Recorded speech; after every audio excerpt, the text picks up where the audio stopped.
Bismillahirrahmanirrahim. Assalamualaikum warahmatullahi wabarakatuh. Alhamdulillahi rabbil alamin. Wabihi nasta'inu ala umuri dunya waddin. Wa sallallahu ala nabiyyina wa sayyidina Muhammadin wa ala alihi wa sahbihi ajma'in. Amma ba'd. Kita panjatkan puja dan syukur kehadirat Allah Subhanahu wa taala. Pada kesempatan sore yang berbahagia kali ini, kita kembali dipertemukan oleh Allah Azza wa Jalla di dalam majlis ilmu karaman. Kita berharap semoga Allah Subhanahu wa taala berkenan untuk melimpahkan kepada kita semuanya ilmu yang bermanfaat sehingga bisa kita amalkan sebagai bekal untuk menghadap kepada Allah Jalla wa'ala. Allahumma amin. Salawat dan salam semoga senantiasa tercurahkan kepada junjungan kita Nabi Agung Muhammad sallallahu alaihi wasallam, kepada keluarganya, sahabatnya dan umatnya yang setia mengikuti tuntunannya hingga di akhir nanti. Bapak-bapak, ibu-ibu, segenap pendengar dan pemirsa rahimani wa rahimakumullah. Sebagaimana yang telah disampaikan oleh moderator bahwa tema kita hari ini adalah melanjutkan untuk mengkaji kitab Al-Arba'una Al-Qalbiyah yang ditulis oleh Syekh Al-Munajjid hafizahullah ta'ala. Sebuah kitab yang mengupas hadis-hadis yang berhubungan dengan masalah hati, dan itu amat banyak sekali. Tidak heran seandainya masalah hati ini menjadi salah satu bahkan fokus utama dakwah Nabi kita Muhammad sallallahu alaihi wasallam. Karena baiknya hati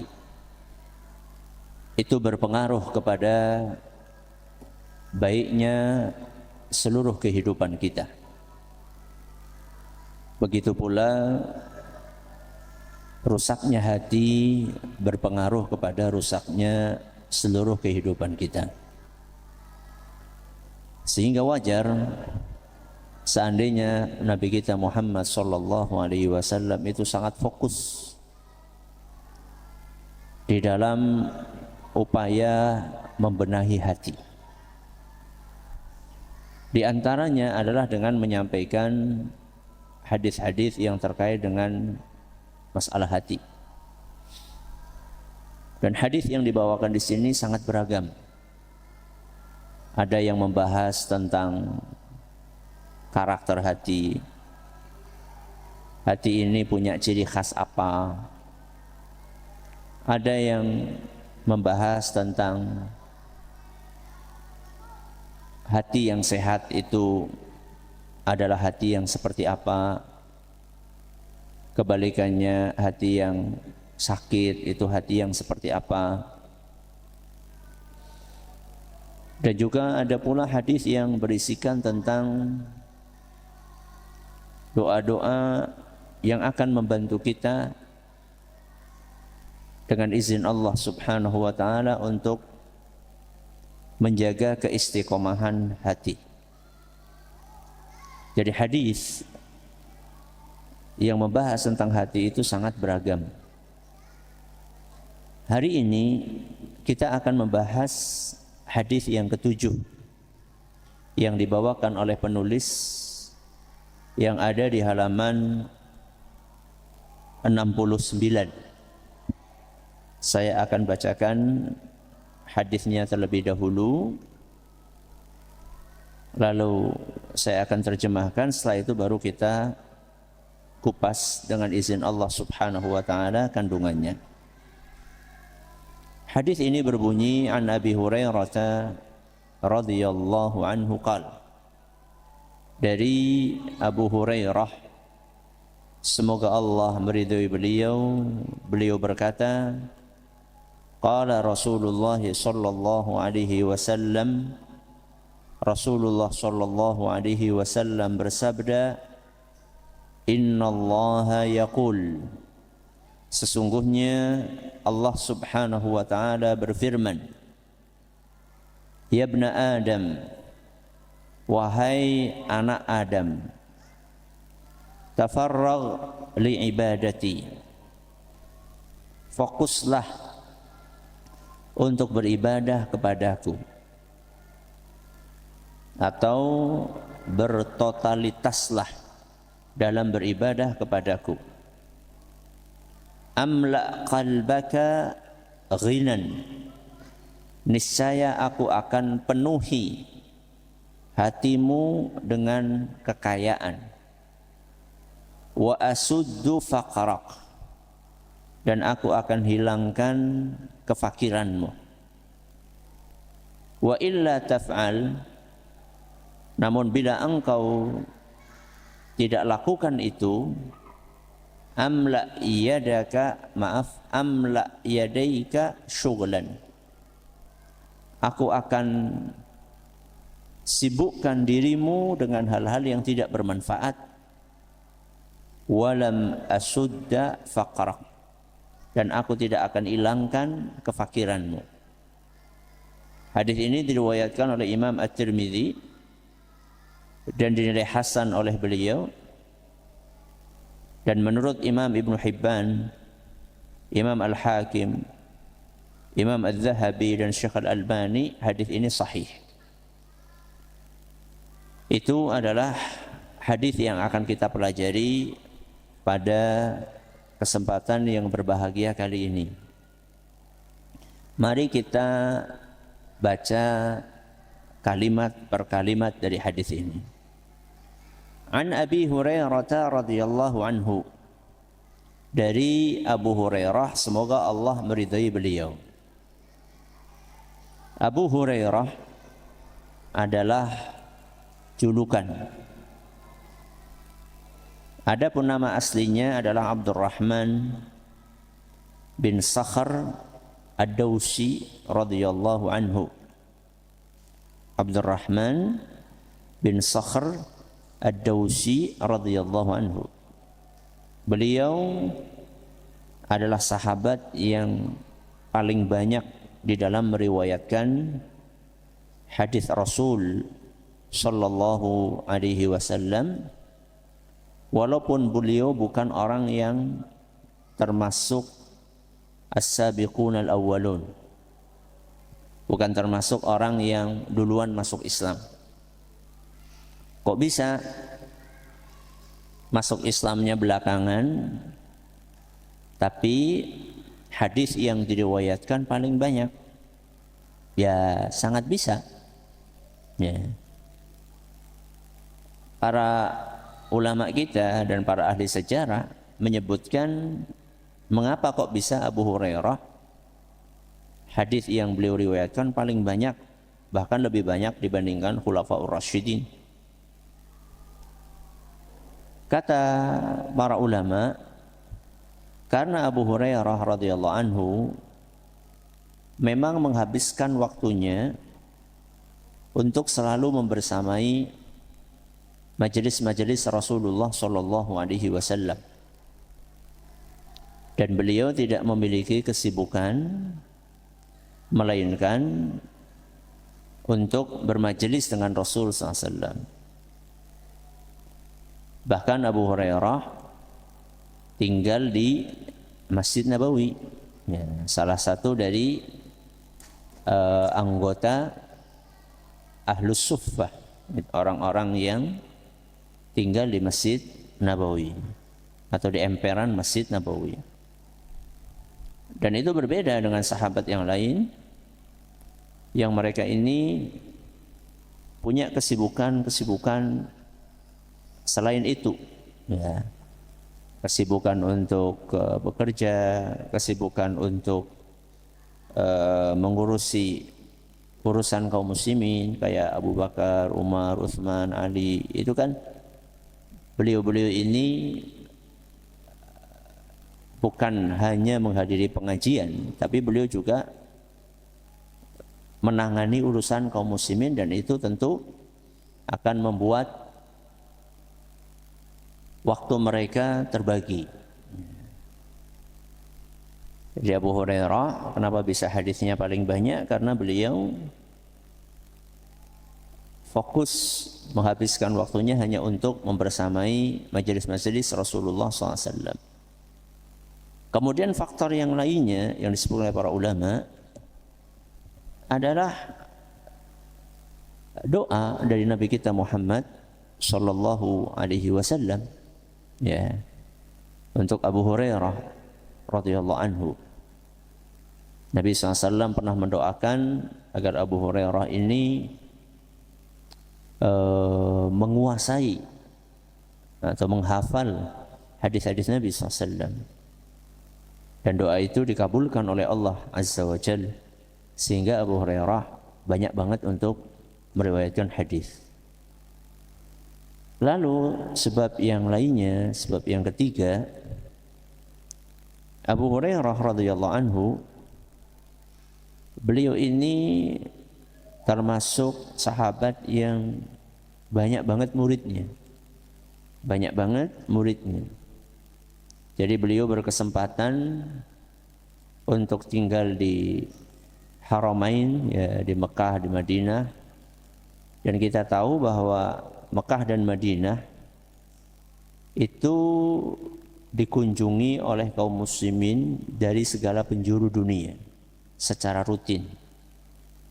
Berbeda dengan beberapa sahabat yang lainnya yang mereka harus pindah karena penugasan dari khalifah, misalnya ke wilayah Syam atau ke wilayah Irak atau ke wilayah-wilayah yang lainnya, yang tentunya wilayah-wilayah yang saya sebutkan itu tidak seintens didatangi oleh kaum muslimin dari segala penjuru, berbeda dengan Mekah dan Madinah. Mekah dan Madinah itu adalah tempat yang didatangi secara rutin oleh banyak orang dari penjuru dunia. Nah, ketika jamaah haji, jamaah umrah atau peziarah itu datang, mereka memanfaatkan kedatangannya untuk sekalian belajar.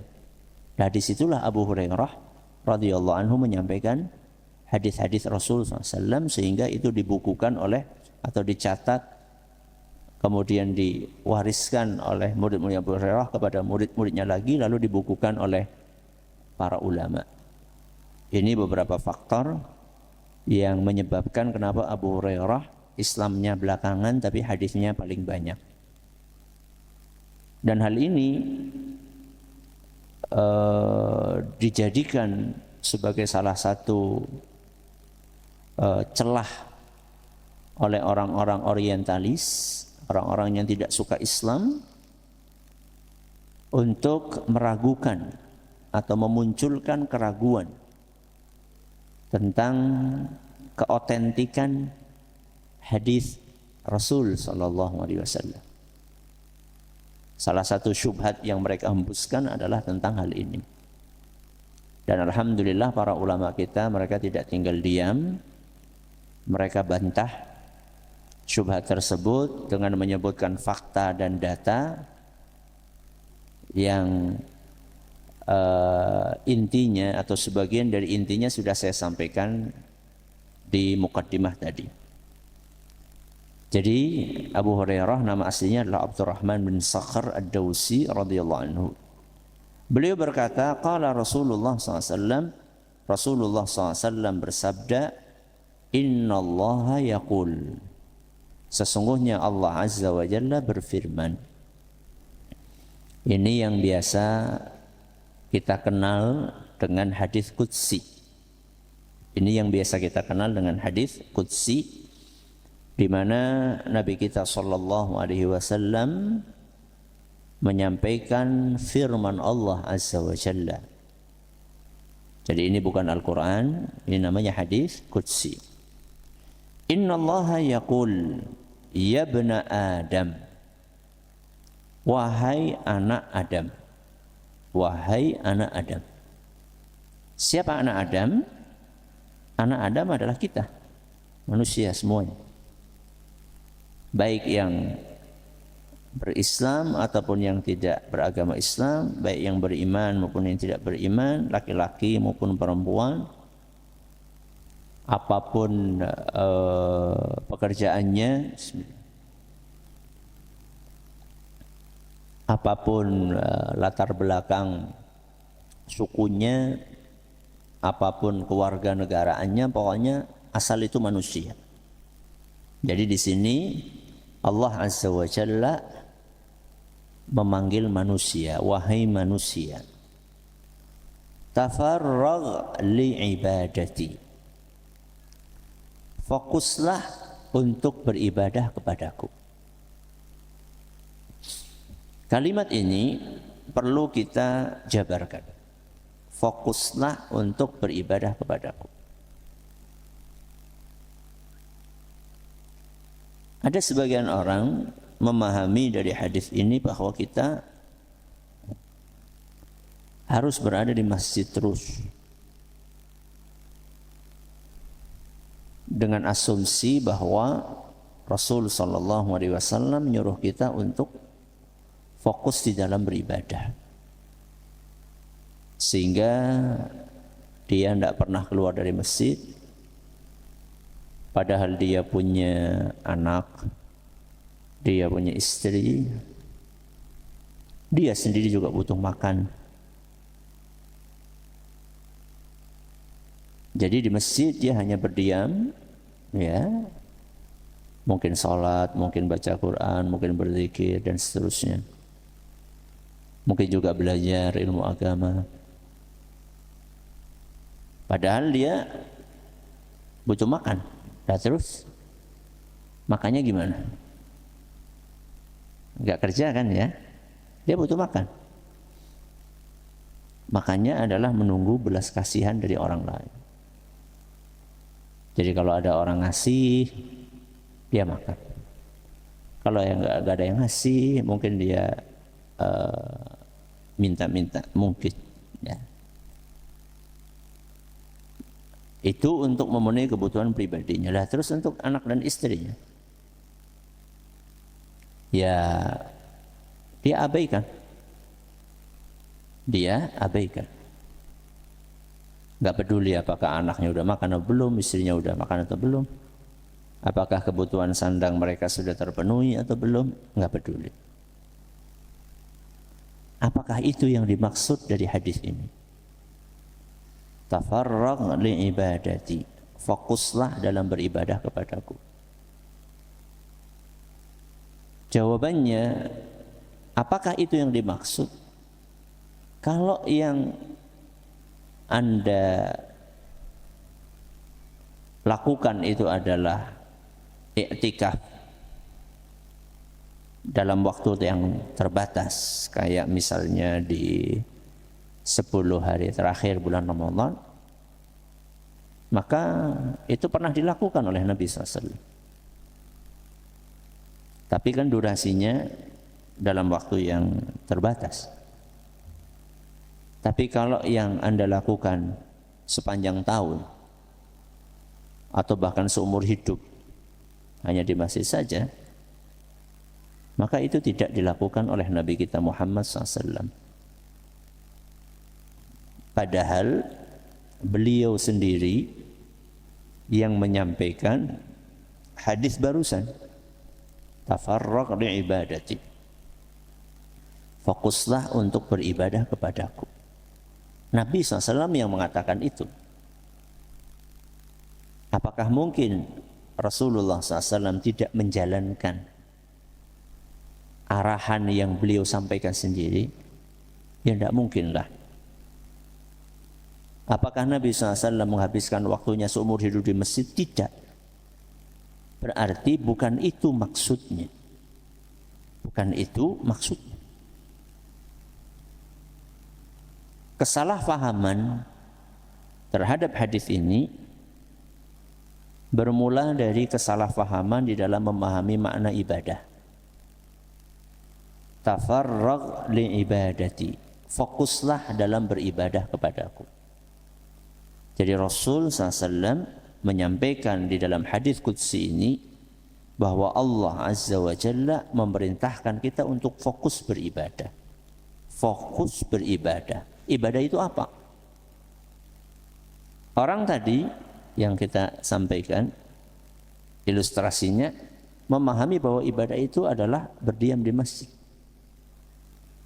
Berupa sholat, baca Quran, zikir, belajar. Seakan-akan ibadah itu terbatas di dalam aktivitas yang dia lakukan dalam masjid. Dan ini sebuah pemahaman yang tidak benar. Karena ibadah itu maknanya lebih luas dari itu.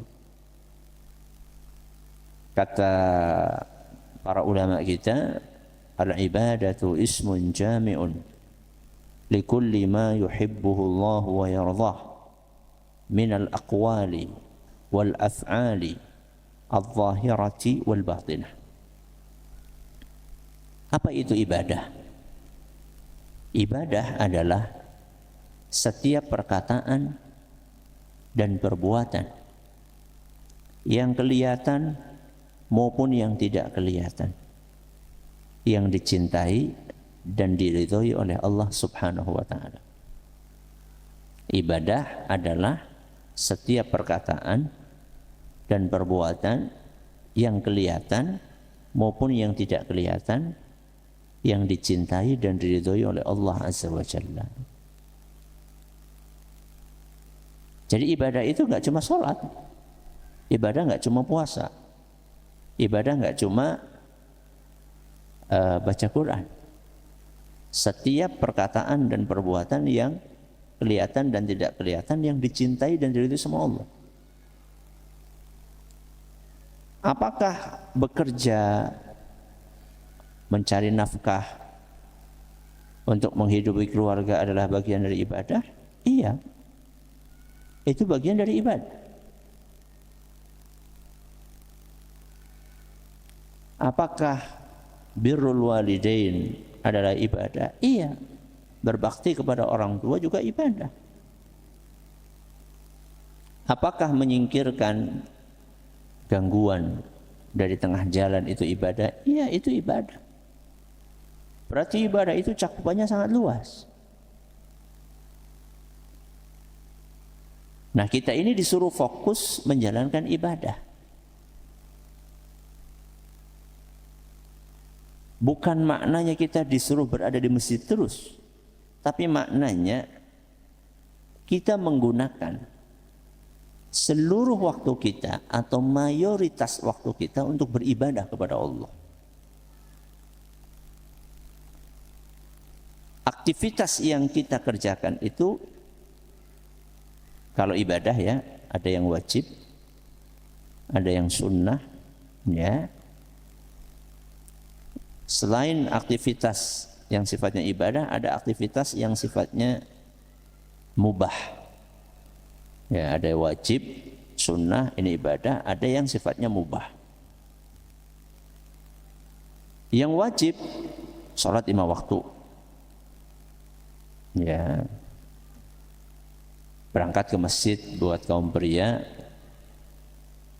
buat yang kaum wanita di rumah. Berarti kita disuruh fokus di dalam menjalankan sholat. Itu ibadah. Apalagi yang wajib? Bekerja, mencari nafkah. Buat siapa? Yang bujangan buat dirinya sendiri. Yang sudah berkeluarga, selain buat dirinya, buat keluarganya. Itu juga ibadah.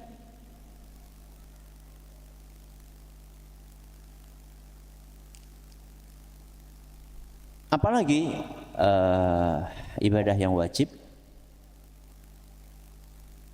Merawat anak, mendidik anak, mendidik istri. Ya. Buat para suami, Kita punya kewajiban untuk mendidik istri kita, merawat anak kita, merawat keluarga kita. Dan buat para istri, Anda punya kewajiban, wajib untuk melayani suami, untuk mendidik anak-anak Anda. Itulah ibadah yang wajib. Jadi ibadah itu dimensinya banyak banget. Cakupannya itu luar biasa. Jadi kita para bapak ketika bekerja membanting tulang, mencari uang untuk memberikan nafkah kepada istri dan anak kita, itu kita sedang beribadah. Ketika kita membangunkan anak kita untuk sholat, kita sedang beribadah. Ketika kita mengantarkan anak kita ke pesantren, atau ketika kita menjemput anak kita dari pesantren saat liburan, atau mengantarkan anak kita ke pesantren setelah berlibur, itu adalah ibadah. Berarti kalau kita menggunakan definisi ibadah yang benar ini, berarti aktivitas-aktivitas kita akan bernilai ibadah. Misalnya bangun pagi kita baca doa, itu ibadah. Lalu kita ke kamar mandi, itu ibadah. Untuk berwudu, ya, tempat wudu kita beribadah. Setelah itu kita kemudian membangunkan anak kita, itu ibadah. Kita bangunkan istri kita, itu ibadah. Lalu kita berangkat ke masjid untuk menunaikan sholat subuh, itu adalah ibadah. Setelah sholat kita berzikir, itu ibadah. Lalu kita baca zikir pagi, itu adalah ibadah. Mungkin kita punya anak yang ikut dengan kita ke masjid, setelah itu kita menyimak hafalan anak kita atau murajaah anak kita atau nambah hafalan baru, itu adalah ibadah. Kemudian setelah itu kita pulang, kita bercengkerama, kita dengan keluarga kita, ketika niat kita adalah untuk membangun keakraban supaya kita bisa menyampaikan nasihat, itu juga ibadah. Kita sarapan, makan, terus kita berangkat kerja, itu juga ibadah. Berarti sejatinya tafarraq li ibadati. Firman Allah Azza wa Jalla, fokuslah untuk beribadah kepadaku. Itu bukan hanya terbatas pada ibadah yang kita lakukan di masjid. Itu baru ngomongin ibadah yang hukumnya wajib. Yang sunnah. Yang sunnah belum kita bahas tadi. Baca Al-Quran, ya, itu termasuk sunnah. Kemudian tadi zikir pagi, zikir petang, itu termasuk sunnah. Jadi cakupannya luas banget. Kalau masih ingat tadi saya menyampaikan aktivitas yang kita kerjakan itu ada yang wajib, ada yang sunnah, ada yang mubah. Jadi wajib sudah kita kasih contoh, yang sunnah sudah kita kasih contoh, itu semuanya masuk dalam kategori ibadah. Lah aktivitas yang mubah, apa misalnya tadi makan pagi, sarapan, kemudian tidur siang, tidur malam, bermain dengan anak. Itu kalau kita pandang dari sisi hukum, maka itu adalah sesuatu yang sifatnya mubah. Mubah itu aslinya tidak berpahala dan tidak berdosa. Tidak berpahala dan tidak berdosa. Orang yang beriman karena dia disuruh sama Allah untuk fokus beribadah, maka aktivitas yang sifatnya mubah pun dia akan menjadikan itu sebagai ibadah. Jadi karena orang yang beriman disuruh, karena kita disuruh sama Allah untuk fokus ibadah, maka aktivitas yang sifatnya mubah pun kita jadikan itu sebagai ibadah. Caranya bagaimana? Caranya dengan niat kita. Ya. Ketika kita sarapan misalnya. Kenapa kita sarapan pagi-pagi? Niatnya supaya kita punya kekuatan, punya energi, sehingga kita bisa bekerja dengan giat. Ya. Kita bisa bekerja dengan giat, mencari nafkah buat keluarga. Bernilai ibadah jadinya. Ya. Minum kopi Ustaz, bisa nggak bernilai ibadah? Bisa aja. Minum kopi supaya pas belajar nggak ngantuk misalnya. Pas waktunya ibadah nggak ngantuk, semangat. Bisa. Kalau tidur Ustaz, bisa nggak? Bisa. Ketika kita niatkan tidur siang supaya asarnya fresh, sholat asarnya bisa dilakukan secara semangat, tidak males-malesan. Iya, bisa bernilai ibadah, bisa bernilai ibadah. Oke, jadi ini maksud dari fokuslah dalam beribadah. Fokuslah dalam beribadah artinya adalah menggunakan semua waktu kita atau mayoritas waktu kita untuk beribadah kepada Allah. Namun yang dimaksud dengan ibadah itu adalah ibadah yang maknanya luas. Kemudian makna berikutnya dari fokuslah di dalam beribadah adalah saat menjalankan ibadah, fokuslah kepada Allah Subhanahu wa ta'ala. Saat menjalankan ibadah, fokuslah kepada Allah. Contoh, ketika sholat, itu kan ibadah. Ketika sholat, fokuslah kepada Allah. Jadi jangan ketika sholat mikirin urusan di luar sholat. Itu berarti nggak fokus namanya. Tafarragh li ibadati. Tafarragh li ibadati. Fokuslah di dalam beribadah kepadaku. Itu bisa dimaknai saat menjalankan ibadah, fokus. Atau bahasa yang sering kita, istilah yang sering kita dengar adalah khusyuk. Jadi ketika sedang sholat maka khusyuklah. Itu bagian dari fokus dalam beribadah kepada Allah. Terus apa lagi Ustaz? Ketika baca Quran, ya ketika baca Quran itu kan ibadah ya. Fokuslah di dalam membaca Al-Quran. Maksudnya apa Ustaz? Maksudnya ya jangan disambi. Disambi itu apa ya? Jangan dibarengkan dengan aktivitas yang lainnya. Baca Quran jangan dibarengkan dengan aktivitas lainnya. Contohnya apa Ustaz? Sambil baca Quran sambil baca WA. Sambil baca Quran sambil nonton TV. Itu enggak fokus namanya. Ya. Sambil baca Quran sambil dengerin radio. Enggak fokus. Sambil baca Quran sambil ngobrol. Dapat satu ayat ngobrol sama temennya, habis itu baca ayat lagi. Itu enggak fokus namanya. Terus apa lagi contohnya fokus dalam beribadah?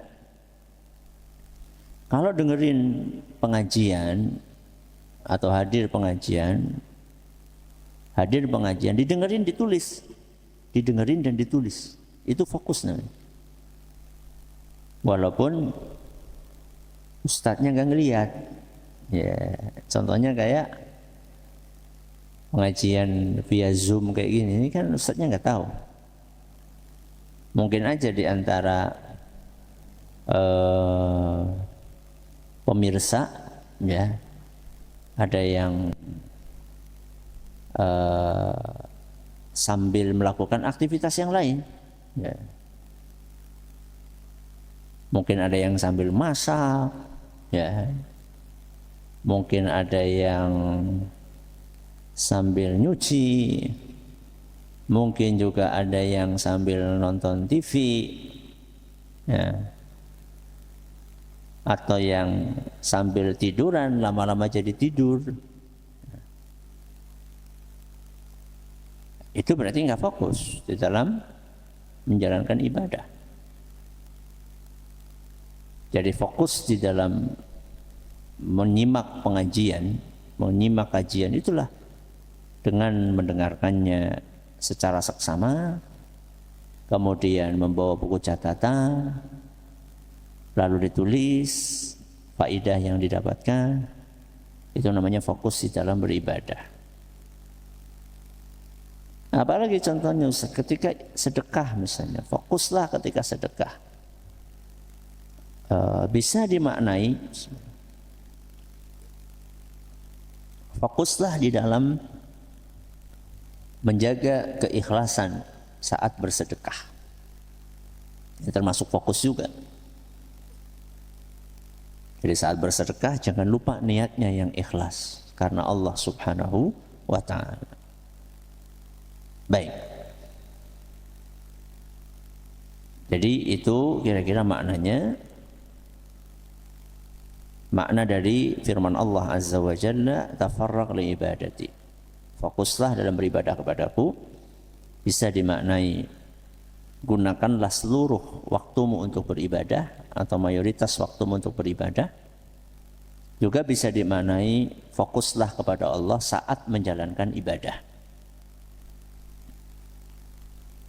Apakah artinya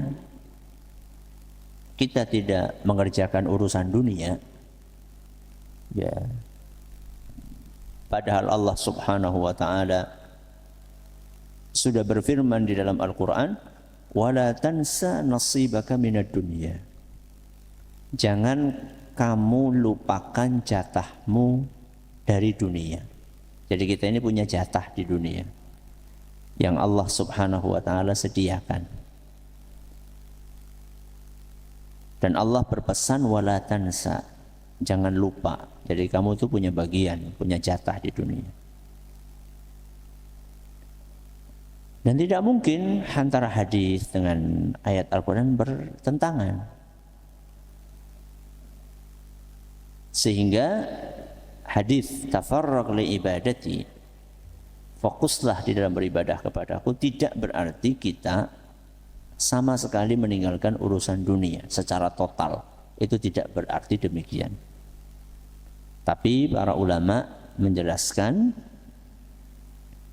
silahkan kerjakan urusan dunia tanpa melalaikan akhirat. Jadi silahkan Anda mengerjakan urusan dunia tanpa melalaikan akhirat. Berarti boleh kita menjalankan hobi kita, tapi hobinya itu nggak boleh yang haram. Ya. Nanti jangan-jangan ada orang, kamu hobinya apa? Judi. Ya enggak lah, itu haram, nggak boleh. Kemudian sekalipun hobi itu hukumnya halal, misal nih goes, halal kan? Mancing halal kan? Hobi.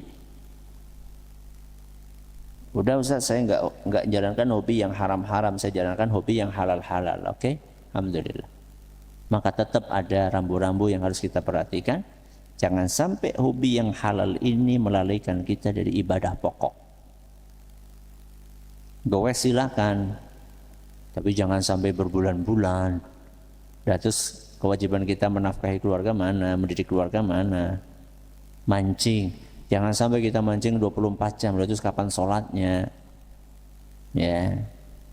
Jadi jangan sampai urusan-urusan dunia tadi membuat kita lalai dari beribadah kepada Allah Subhanahu wa ta'ala. Kita lanjutkan sabda Nabi berikutnya. Firman Allah Azza wa Jalla berikutnya. Tafarraq li ibadati, fokuslah untuk beribadah kepadaku. amla qalbaka ghinan wa asuddu faqrak. Aku akan penuhi hatimu dengan kekayaan dan aku akan hilangkan kefakiran. Jadi Allah Subhanahu wa taala setelah memotivasi kita untuk fokus di dalam beribadah, Allah mengiming-imingi kita dengan keuntungan yang akan kita dapatkan. Jadi setelah Allah Azza wa Jalla memerintahkan kita untuk fokus beribadah, Allah merangsang kita, ya, memberikan stimulus dengan menjelaskan keuntungannya. Apa hal positif yang akan kita dapatkan kalau kita fokus ibadah? Supaya apa? Supaya semangat. Karena manusia itu aslinya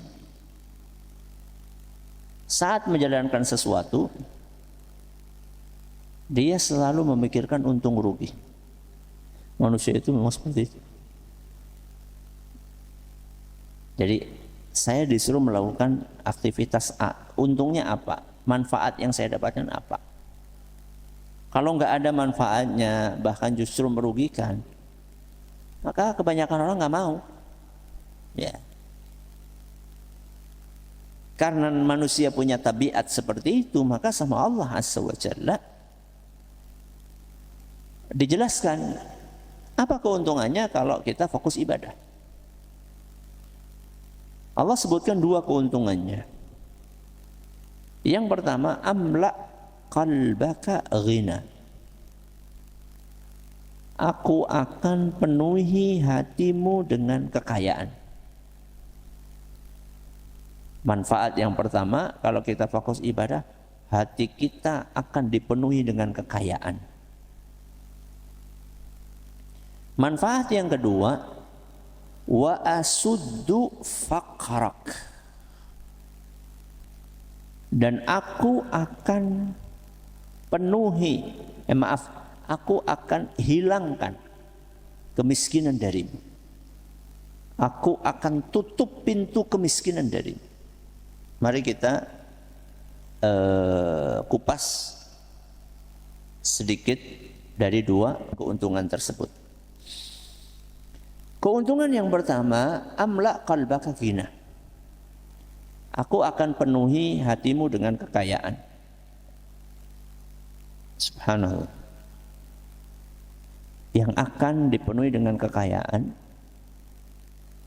adalah hati, bukan dompet, bukan rekening, bukan brankas, tapi yang akan dipenuhi hati, yang akan dipenuhi adalah hati kita. Maknanya apa? Maknanya kita akan diberi perasaan berkecukupan, atau yang biasa diistilahkan dengan qanaah. Jadi kalau kita fokus di dalam beribadah, maka kita akan selalu merasa cukup dengan apa yang diberikan oleh Allah. Mau Allah kasih banyak, mau Allah kasih sedikit, merasa cukup. Sehingga dia tidak kepenginan, enggak kepenginan. Kepenginan itu artinya lihat orang punya barang baru, pengen punya, itu kepenginan namanya. Dan orang yang seperti ini akan selalu merasa kekurangan.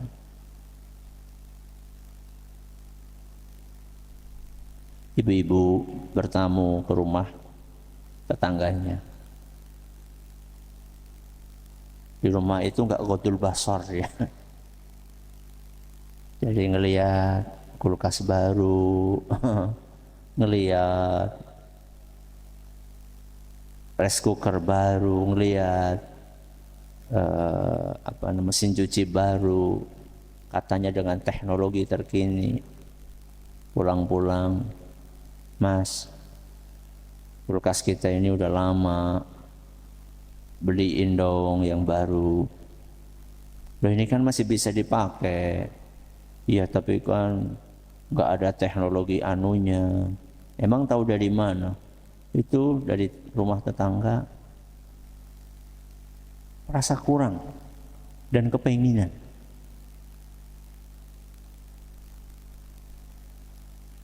Anaknya pulang-pulang, Abi HP-nya diganti yang baru. Loh kenapa nak? Temanku di sekolahan bawa HP baru, aku pengen. Dari hal yang seperti itu sampai hal yang mungkin selalu muncul di gadget kita. Ya, coba Anda perhatikan yang punya aplikasi belanja, ya Shopee lah, terus apa namanya, Tokopedia, terus apa lagi, Lazada, ya. Itu kan tiap hari selalu ngirim promo kan. Akhirnya tiap hari mesti buka Shopee, tiap hari mesti belanja. Padahal nggak perlu. Barang-barang yang dia beli seringkali itu nggak perlu. Mas, ya ada apa dek? Ada promo. Promo apa dek? Promo akhir bulan. Nanti pas awal bulan, ada apa dek? Promo awal bulan. Pas pertengahan bulan, ada apa dek? Promo tengah bulan. Itu namanya belanja tiap hari.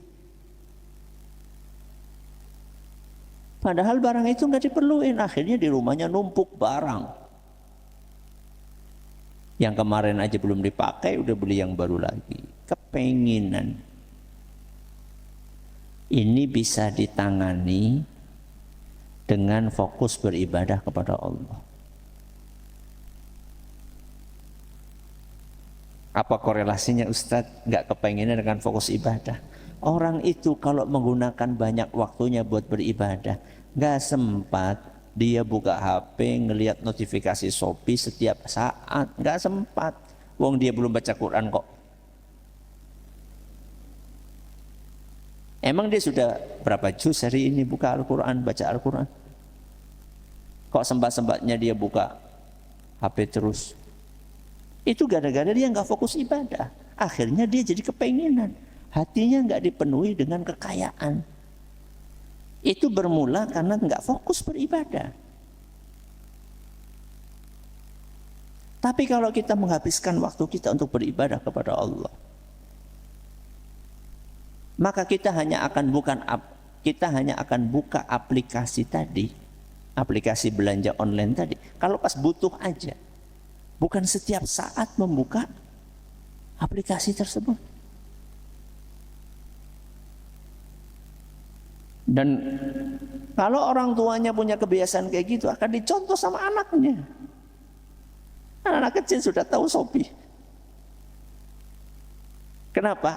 Karena orang tuanya itu kerjaannya.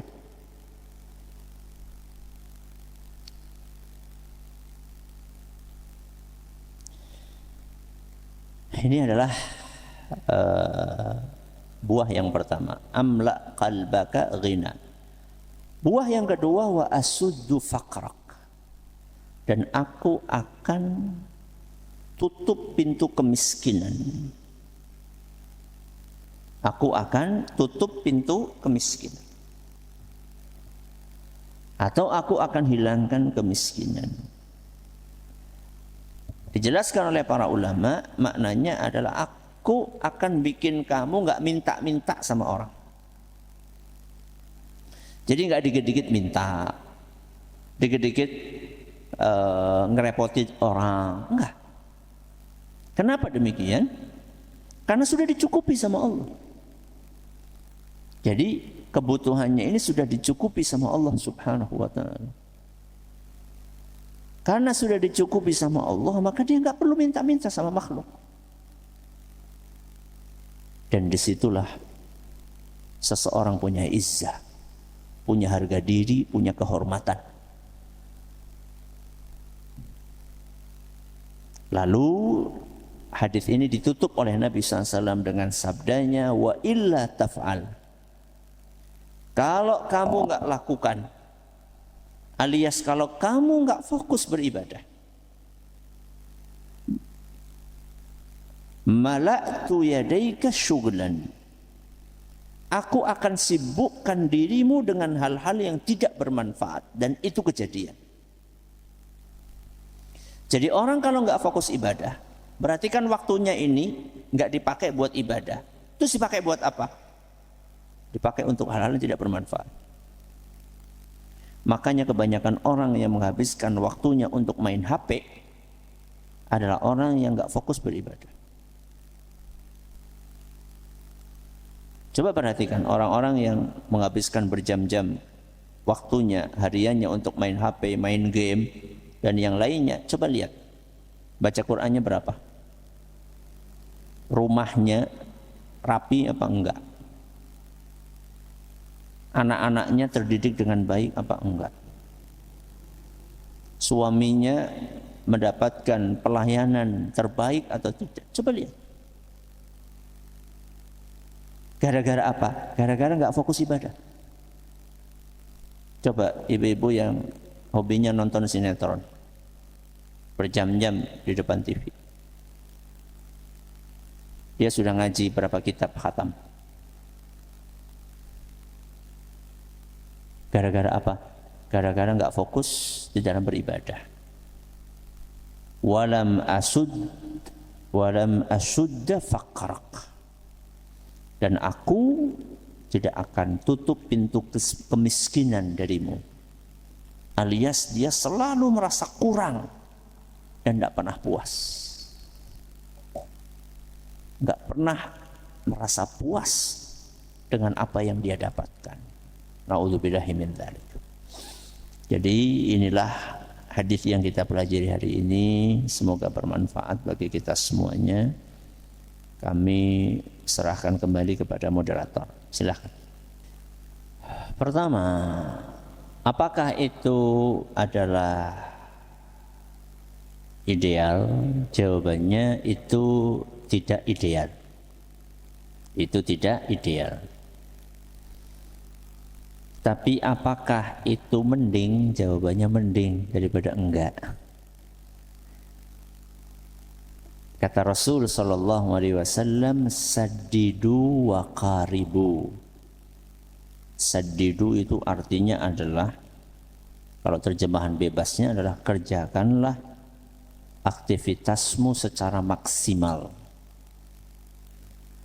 Jalankan ibadahmu yang wajib-wajib dan yang sunnah-sunnah, itu maksimal.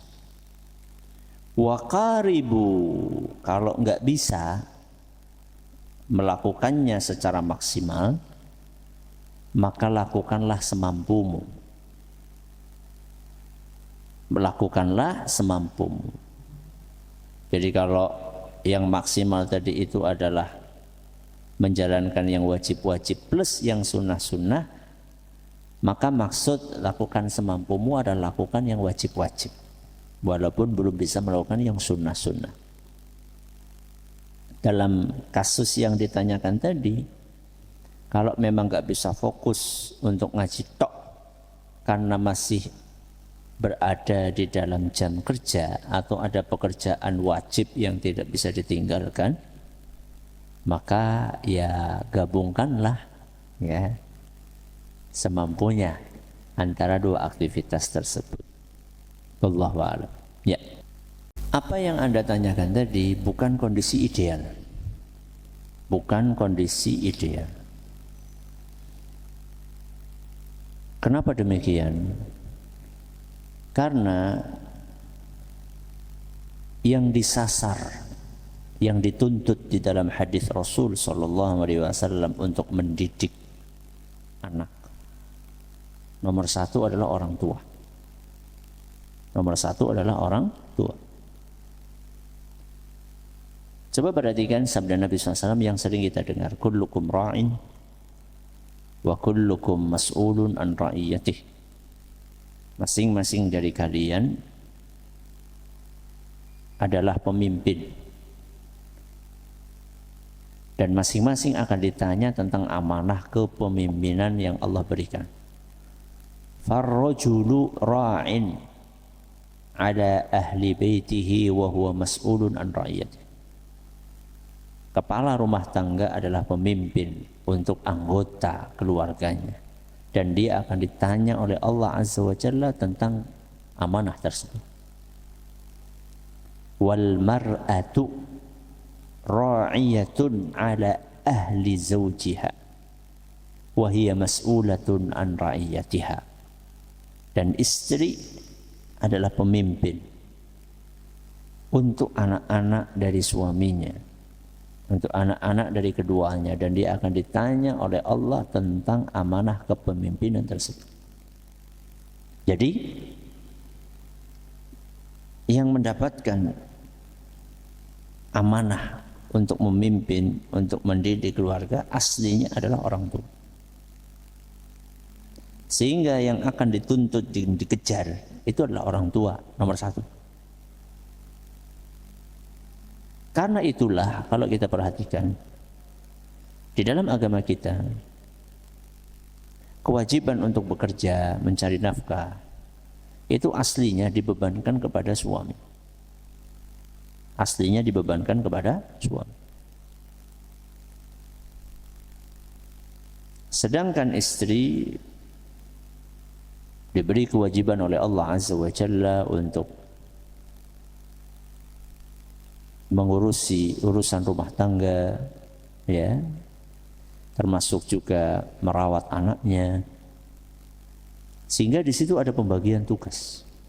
Ada pembagian tugas.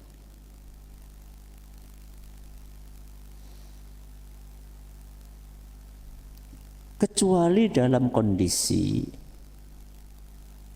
darurat. Misal suaminya stroke sehingga tidak ada yang bekerja untuk memenuhi kebutuhan rumah tangga. Maka dalam kondisi seperti itu istri mau nggak mau bekerja, tapi tentunya dengan norma-norma rambu-rambu syariat yang sudah dijelaskan di dalam agama kita. Kalau tadi saya dengarkan pertanyaannya, Anda berdua bekerja, kemudian memasukkan anak ke sekolah yang terbaik, memanggil guru les, kemudian punya pembantu rumah tangga. Yang ini semua membutuhkan biaya. Untuk sekolah yang terbaik butuh biaya, untuk manggil guru les butuh biaya, untuk pembantu butuh biaya. Yang saya pahami dari pertanyaan itu berarti income Anda itu lumayan besar. Maka kalau misalnya income Anda itu sudah lumayan besar, kenapa enggak lebih baik yang fokus bekerja adalah suami? Alhamdulillah kalau saya dengar cerita tadi yang saya pahami ya, sudah cukup. Terus ngapain istri ikut kerja juga gitu loh. Mendingan istrinya fokus untuk mendidik anak. Pasti berbeda.